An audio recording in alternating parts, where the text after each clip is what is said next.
right, everybody, we're back.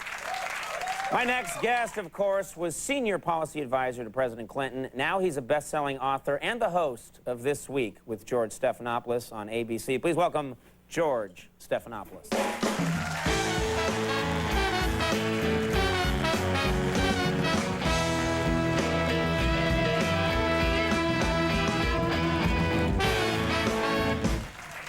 Big things. I haven't seen you in a while, and since the last time I saw you, you got married and you had a baby. Had a baby just 4 weeks ago. Yeah, that's great. That's nice. I was supposed to be here the day she was born.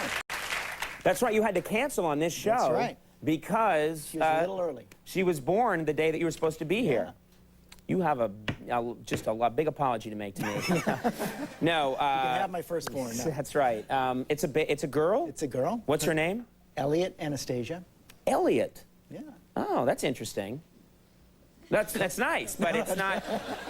This is getting awkward. We'll be right back. It'd be great if we just went to commercial right there. You know, many always thought of as a boy's name, but there are some names that can work both ways. They work both ways. Got a lot of mail saying, "How's your son? Congratulations on your son." Right. But... A lot of people getting you a nice blue jumper. Right. Yeah, I have a name that I think could work as a girl's name too. Conan. Give it. Where did Conan Conanina. Conetta. Greek-Irish. Yeah, exactly. We'd think of something. Now, but we talked a lot about this when we were thinking of the name. You know, would she get teased when she was in school? Like, what happened with you, Conan? Now, wait a minute. You're assuming that I was teased when I was young? Well, it's an interesting name. Yeah, I was teased a lot, yeah. It's good. It's like being a boy named Sue. It's like that song. It built character. It made me very physically strong and good with my mitts. And if you believe that, right. Yeah, right.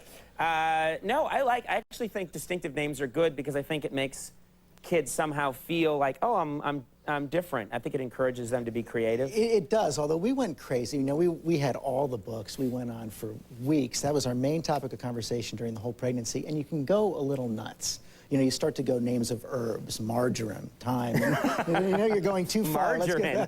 Then margarine substitutes. Right.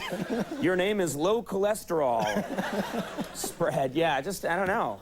So you thought about that, and then you ended up with Elliot. Elliot, very, very traditional. It's actually my wife, Alexandra's grandmother's maiden name. Okay, so there's a connection there. There is a connection. Now let's talk about this new gig. You're on This Week. It used to be This Week with David Brinkley. Right. Then it was This Week with Sam Donaldson and Cokie Roberts. Cokie Roberts. Now This Week with George Stephanopoulos. Have the TV people tried to get you to shorten your last name for TV? Like they did it with a little curve instead of... This Week with Steffi or something like that.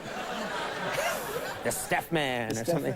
We actually did try that for 1 minute and didn't go over big in the focus group, so we said, let that go. Now, this is obviously a generational shift. You have this show now. It's a show that's very revered. It's been around for a long time. Don't you think this is your opportunity to change the set, get a house band, a funk band or something? I think Sunday mornings we go more with string quartets. You know, it's a little quiet. See, I think do what they least expect. Like, just get, like, some kind of funky band playing. Because the other talking head shows are like, well, I believe, Turn off all the audience at the same time. No, right? no, you get a whole new audience. You could do comedy sketches on the show. You're up too late watching Saturday Night Live. We got to stick with our base. Okay, so you're going to keep it. It's going to be still the same sort of show. Pretty the same sort of show. We do want to branch out a little bit. We'd love to have you on the round table. Take on George Will. Why? Sorry, but what am I bringing to the table? You know, I'd ruin it, I think, if I was there. I'd be there saying a lot of... Don't you want to mix it up?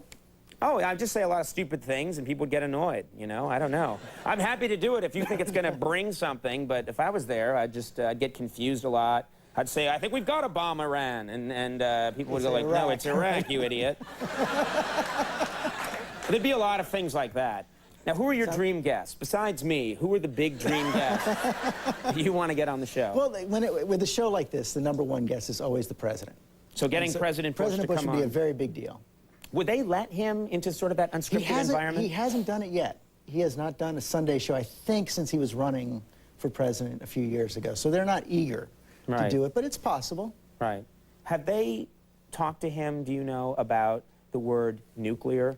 Because he gave the speech the other night, and he keeps saying nuclear. Mr. President, I still want this interview, so notice that he's the one making fun of you, not me. I'm not making fun. if it's making fun to correct someone, then yes, I guess I'm making fun. But someone should just tell him. It's a pretty, you know, because he's using that word a lot now. Nuclear, slow down. Nuclear. Right. I think Jimmy Carter did it too. Didn't he say nuclear? Yeah, for some people, it's just a very, very tough word. I don't know. He was a... No, it's not. So is cat for some people. You have a TV show now. What do you like to watch on TV when you're not watching sort of the news shows and finding out what's going on? What do you like to watch? Well, I'm big on The Sopranos. Mm-hmm. That's also a Sunday show. I had this guilty pleasure last year. I watched The Bachelor a lot. Maybe it was because I had gotten married, but I was looking back at the old life, so I was just fascinated by this guy. You watched The Bachelor? I did. No, I shouldn't have admitted it, right? Yeah. And then you got hooked on road rules. You just couldn't get over it, like, man, that guy's screwed up. He's wrong. What else? What do you watch? Do you watch The West Wing? Sure, of course. Okay, let me ask you something, because this is an obsession of mine. You worked in the real West Wing. Definitely, yeah. Okay? Do people run around the hallways with no purpose on the real West Wing like that? I like to think they have purpose. Actually, you know, that is more true to life than I care to admit. So many things do happen in the hallways, and you really did capture that. A lot of the meetings, you just happen to run up somewhere. But on that show, they have those tracking shots where I get nauseous. Like, literally, people are running through the hallways, you know, and it's like the West Wing is one 30-mile hallway. One big difference. The real West Wing is actually tiny. Right. It's really, you can't run. You can never work up. Right. To the run, but it's actually a tiny little workspace. The president works in a cubicle, like just like Dilbert. Up, right? It's very strange. Well, This Week with George Stephanopoulos airs Sundays on ABC, and I guess I'm going to be a big feature on this show. Can't wait. Watch in a couple months. So check it out. That'll be amusing. George Stephanopoulos, thank you very much. We'll be right back with Jimmy Carr. Stick around.